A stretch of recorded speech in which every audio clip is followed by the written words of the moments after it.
Hi, everybody.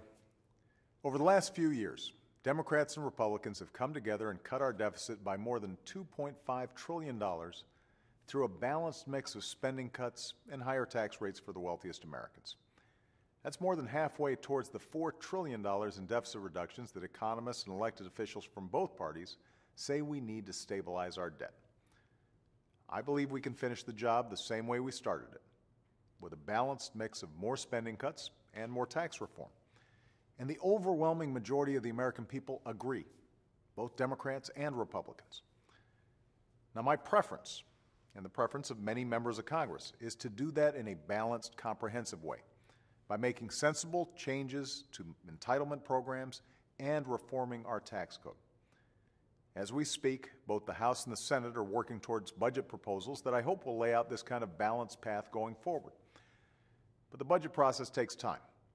And right now, if Congress doesn't act by March 1st, a series of harmful automatic cuts to job-creating investment and defense spending, also known as the Sequester, are scheduled to take effect. And the result could be a huge blow to middle-class families and our economy as a whole.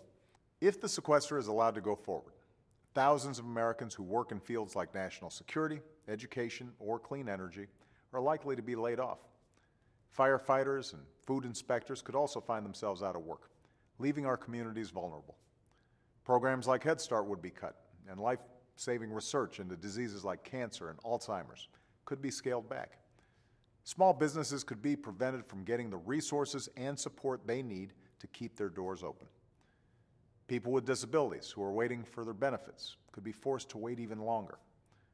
All our economic progress could be put at risk. And then there's the impact on our military readiness. Already the threat of deep cuts has forced the Navy to delay an aircraft carrier that was supposed to deploy to the Persian Gulf. As our military leaders have made clear, changes like this affect our ability to respond to threats in an unstable part of the world. And we'll be forced to make even more tough decisions in the weeks ahead if Congress fails to act. The good news is there's another option. 2 months ago, we faced a similar deadline, and instead of making deep, indiscriminate cuts that would have cost jobs and slowed down our recovery, Democrats and Republicans came together and made responsible cuts and manageable changes to our tax code that will bring down our deficit. This time, Congress should pass a similar set of balanced cuts and close more tax loopholes until they can find a way to replace the sequester with a smarter, longer-term solution. Right now, most members of Congress, including many Republicans, don't think it's a good idea to put thousands of jobs at risk and do unnecessary damage to our economy.